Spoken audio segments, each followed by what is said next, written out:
suis le directeur marketing de Volkswagen Retail France, donc automobile, multimarque, fort enjeu de retail, de trafic et de business.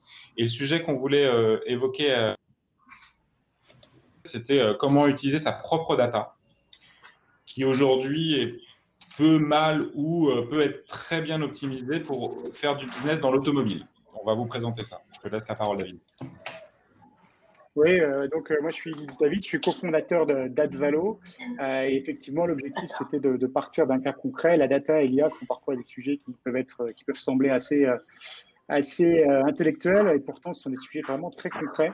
Mais il faut être capable de les projeter par rapport à une problématique business. Et donc là, ce qu'on va s'attacher à faire, c'est vraiment à reprendre la problématique de SEAT et à voir comment, à travers la data et l'IA, on a su apporter des réponses. Alors voilà, très concrètement, déjà quelques éléments. On parle de SEAT, marque automobile d'origine de Barcelone du groupe Volkswagen, une marque challengeuse dans un marché français très compliqué, comme tout le monde. Comme tout le monde dans l'automobile, et peut-être différemment de vos secteurs d'activité, on a de moins en moins de gens depuis une dizaine d'années dans les pays européens qui vont en concession. Qui voudrait acheter son véhicule dans une concession en dehors d'une grande ville où on n'est pas forcément toujours bien reçu, même si les gens sont très welcome, mais on met des informations sur Internet. Il y a, c'est pas forcément repris quand on arrive. Bref, le parcours est pas forcément optimal. Ça, c'est l'état de fait. Mais il y a surtout beaucoup moins de gens qui viennent en concession.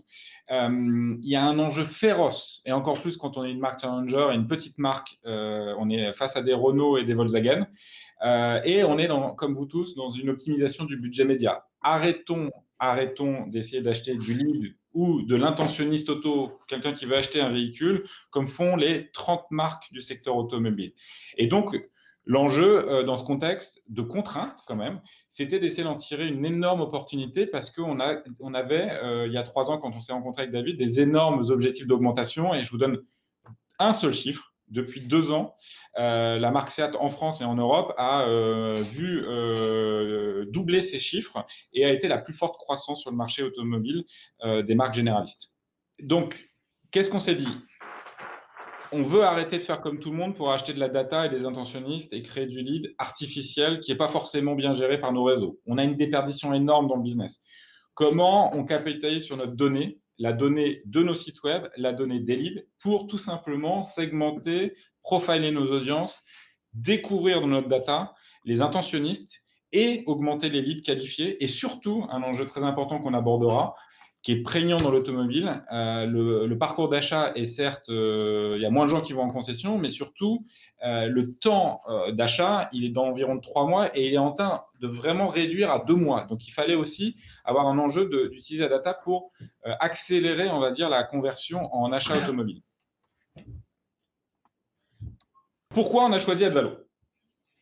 Comme tout le monde, on a un écosystème existant, plein d'agences. La capacité d'Advalo, vous le verrez à la suite, de juillet à septembre, a été d'utiliser et de se fondre dans les agences existantes, médias, créa, conseils, et de travailler avec ces agences dans un temps record. La deuxième solution, on parle beaucoup d'intelligence artificielle, on y viendra à la fin. Nous, l'intelligence artificielle,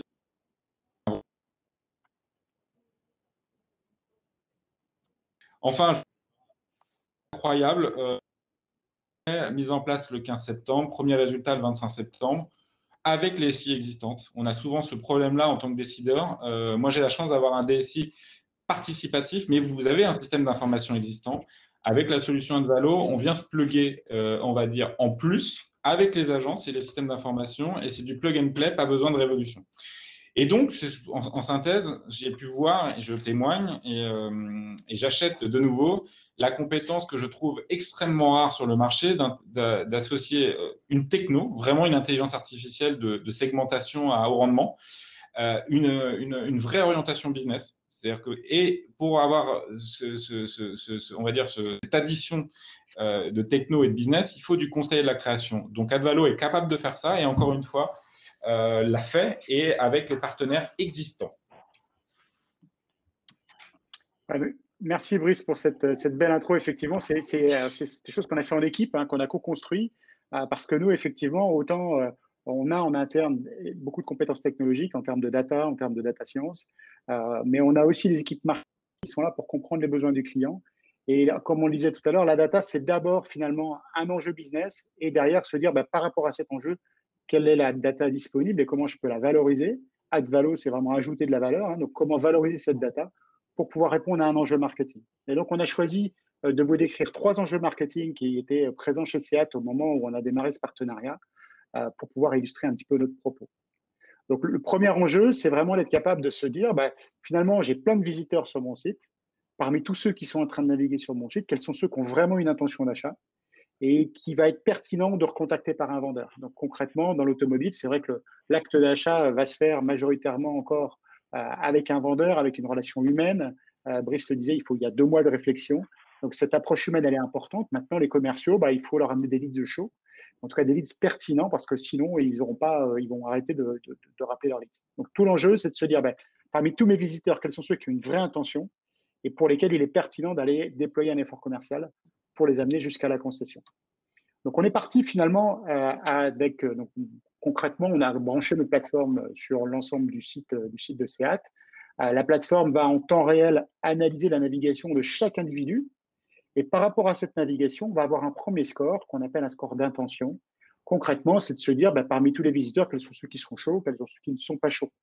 Donc, la plateforme apprend et va, à travers ce score-là, être capable de déterminer le degré d'intention de chaque visiteur et donc sélectionner ceux qui ont la plus forte intention. Et puis, deuxième chose, c'est bien d'avoir une intention, mais c'est aussi important de savoir sur quel véhicule. Il y a pas mal de véhicules, il y a pas mal aussi de niveaux de finition, de niveaux de motorisation, etc. Donc, il faut associer un individu qui a une intention avec le véhicule qui sera a priori le véhicule qui sera le plus pertinent pour lui. Et donc, l'algorithme va faire finalement ces deux choix-là. Être capable de dire, quels sont les intentionnistes, sur quel véhicule, pour pouvoir derrière déclencher des actions extrêmement concrètes. Donc, on a différents types de typologies d'actions possibles lorsque l'individu est en ligne. Soit les actions qu'on va mener au moment où il est sur le site en temps réel pour déclencher un formulaire et générer un lead, d'accord. Soit que lorsqu'il va quitter le site, on va se brancher à DoubleClick, à des outils qu'on appelle des DCO, c'est-à-dire des outils qui nous permettent d'avoir une bannière qui est individualisée pour chaque internaute. Et donc, on va chercher à la ramener évidemment sur le site de SEAT pour continuer le parcours d'achat. On va évidemment être branché aux outils CRM pour pouvoir faire du nurturing, être capable de nourrir cette réflexion qui prend à peu près 2 mois, être capable de nourrir la réflexion du consommateur avec des contenus sur la technologie, sur la sécurité, sur le financement. Et puis évidemment, lorsque c'est le bon moment, on va déclencher un lead. Donc, on va concrètement envoyer la fiche de ce prospect dans l'outil de lead management. Et donc, ça va être au concessionnaire de prendre la main, de rappeler son client, de lui faire une proposition et de l'amener jusqu'à la conception. Donc, l'IA va vraiment nous servir à la dimension d'identification des individus, de leurs besoins, le déclenchement de campagne et la personnalisation de ces campagnes. En synthèse, là, sur le premier cas de figure, on a tous de la donnée sur les sites, on attend finalement que le consommateur fasse un lead. Là, on a devancé son besoin, on a accéléré le nombre de leads et on a augmenté la qualité du lead, on y viendra par la suite. C'est vraiment ça qu'il faut dire. On a tous des outils de perso. Là, on l'a vraiment avec une intelligence artificielle qui est en temps réel et qui est apprenante. Tu l'as dit un peu en introduction, c'est que les use cases et on va dire les segmentations sont apprenantes en fonction du volume qui s'incrémente. Je peux peut-être passer effectivement au deuxième use case. Donc, deuxième sujet, c'est effectivement de se dire, ceux qui sont chauds, on les détecte sur le site, mais finalement, SEAT a toute une base client sur laquelle elle a capitalisé depuis pas mal d'années. Et donc, l'enjeu, c'est de se dire comment, en regardant ma base client, je vais être capable de prédire les clients qui, a priori, vont racheter dans le mois prochain ou les prospects qui ont fait un lead il y a quelques temps, qui n'ont pas acheté, mais qui sont, a priori, qui reviennent sur le marché. Et donc là, encore une fois, l'IA apporte une réponse à cette question-là. La réponse, c'est justement d'être capable de dire dans ma base client quels sont mes bons prospects du mois prochain. Et concrètement, ce que l'on va faire, c'est qu'on va enrichir énormément la base client, savoir un petit peu quel est le kilométrage du véhicule, à quel moment se termine son financement, etc., etc. Donc, on va avoir toute une vision de cette fiche client, du comportement du consommateur, de sa consommation de véhicule. Si c'est un véhicule qui est acheté pour un usage urbain, il n'aura pas le même kilométrage que si c'est pour un usage rural. Un diesel ne roule pas de la même façon qu'un essence. Donc, toute ça, la data nous permet de créer de la donnée et nous permet de dire, tiens, ben, c'est sur cette personne et sur celui-là qu'il faut appuyer parce que c'est eux qui vont être capables de racheter un véhicule. Et donc, à partir du moment où on a détecté des gens qu'on pense être des gens en phase de renouvellement de véhicules, eh bien, encore une fois, on va avoir deux typologies d'actions. L'une première, ça va être effectivement de déclencher des scénarios de nurturing, de les cibler en médias. Dès qu'ils cherchent une voiture sur Google, ben, on veut être en place numéro un. C'est de les inspirer. Par exemple, sur Facebook, on va s'assurer qu'on va leur proposer un modèle qui convient à leur catégorie, à l'usage qu'ils peuvent en avoir. Et puis, troisième étape, quand c'est pertinent, c'est de dire au vendeur, ben, rappelle ton client parce qu'il a acheté une voiture il y a 3 ans et demi.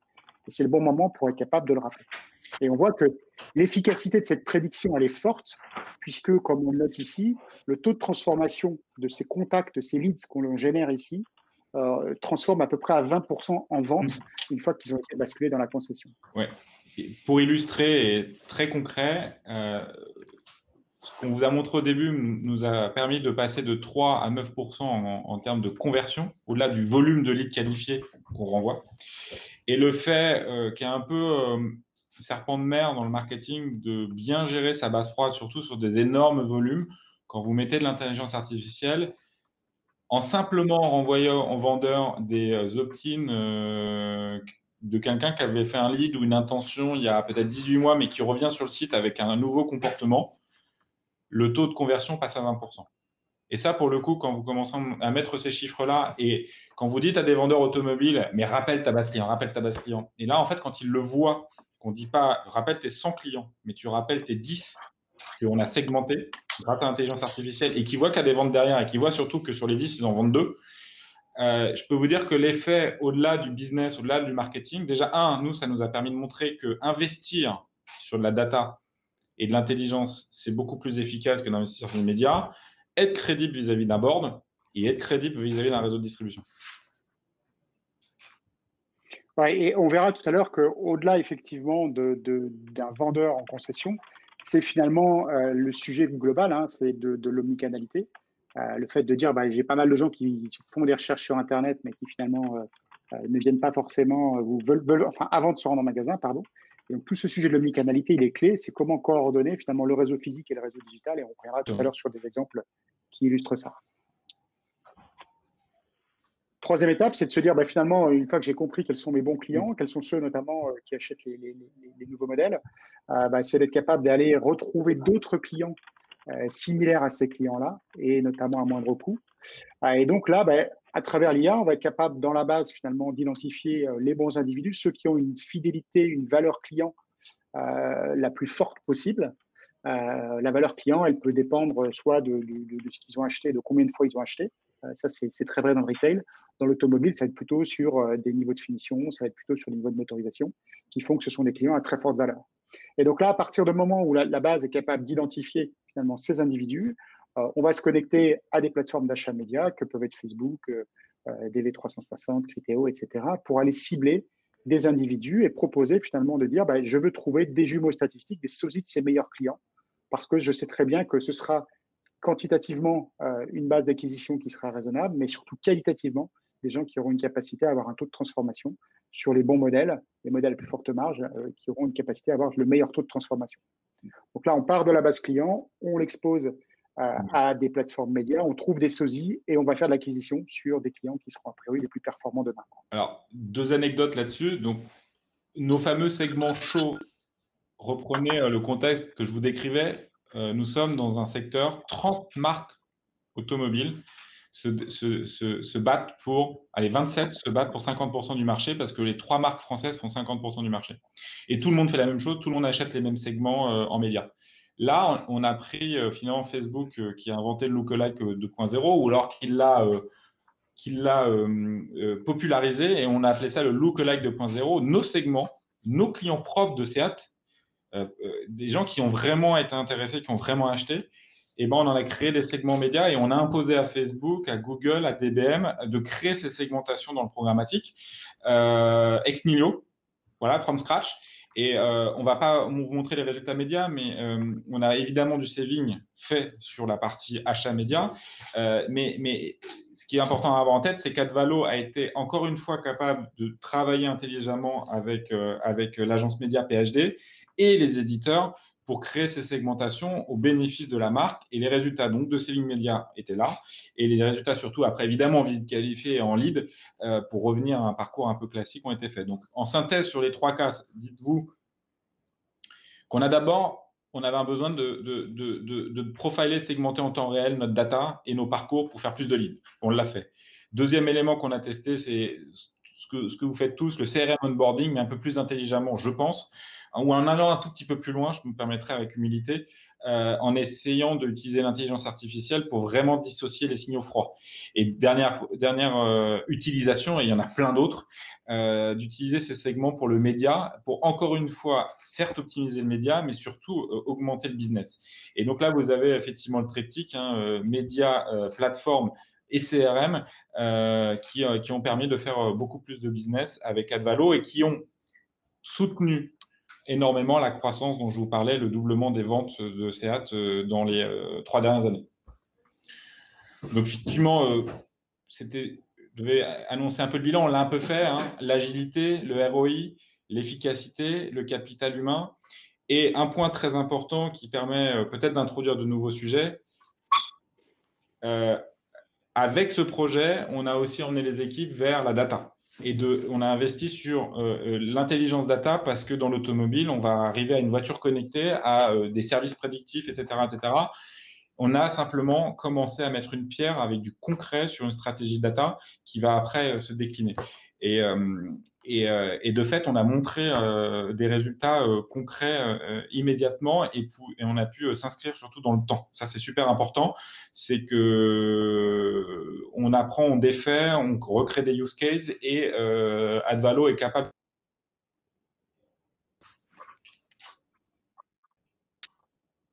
Merci. Je ne sais pas si ça a coupé, Brice, je ne t'entendais plus. Merci pour ça. Je voulais juste… Pardon, tu disais? C'était un peu pour te lancer, pour ouvrir sur d'autres technos et surtout, on va ouvrir aux questions. Voilà, exactement. Donc là, je vais vous représenter en 2 mots, vous expliquer qui est Advalo pour que ce soit fait et qu'on n'en parle plus.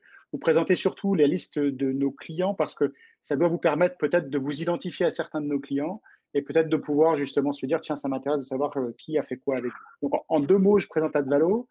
C'est une plateforme SaaS, globalement, qui a 4 piliers. Le premier, c'est la réconciliation de la donnée online, de la donnée offline, de la donnée chaude de navigation avec la donnée froide CRM. Deuxièmement, c'est Advalo, c'est ajouter de la valeur. Et donc, à travers plus d'une trentaine de modèles prédictifs, on va être capable de répondre depuis la data aux questions business qu'on a évoquées tout à l'heure. On verra qu'il y a pas mal de questions business auxquelles on peut répondre, mais les modèles prédictifs sont là pour le faire. Troisième étape, c'est effectivement de se connecter à l'ensemble de vos outils métiers, que ce soit les outils métiers médias, Perso Insight ou CRM, pour vous permettre d'avoir finalement une démarche de personnalisation et de ciblage qui soit cohérente et consistante sur l'ensemble de vos canaux. Et puis, quatrième élément, c'est une capacité à mesurer l'impact incrémental omnicanal de vos actions, c'est-à-dire qu'on va être capable à la fois de mesurer l'impact d'une campagne digitale sur ce qu'elle produit en termes de résultats e-commerce, mais aussi ce qu'elle peut produire en termes de résultats en magasin, en concession, en hôtel, en restaurant, etc., etc. Donc, voilà les 4 piliers qui vont permettre à une société comme SEAT d'aller très vite dans sa capacité à mettre en place, de répondre concrètement à des questions business avec des actions concrètes.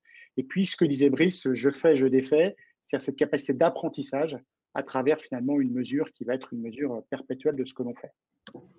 En quelques mots, nos clients de façon générale, si on prend le cas de But par exemple, qui est en haut à gauche pour le coup, au bout de 6 mois d'usage de la plateforme, But générait à peu près 1% d'incrémental de chiffre d'affaires sur un chiffre d'affaires d'1,8 milliard. Donc 18 millions d'euros au bout de 6 mois. Donc c'est extrêmement efficace. Des marques comme Gémeaux, Eram, etc. Sont entre 2 et 4% de chiffre d'affaires incrémental par mois.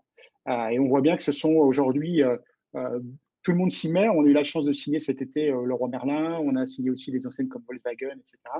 Donc aujourd'hui, de plus en plus de gens prennent conscience que le média, c'est puissant, mais qu'il faut aussi être capable de tirer parti de sa donnée propre. C'est un vrai capital de données que vous avez et que vos concurrents n'ont pas. Et donc, justement, l'usage et la valorisation de cette data va leur permettre d'être beaucoup plus compétitifs sur le marché.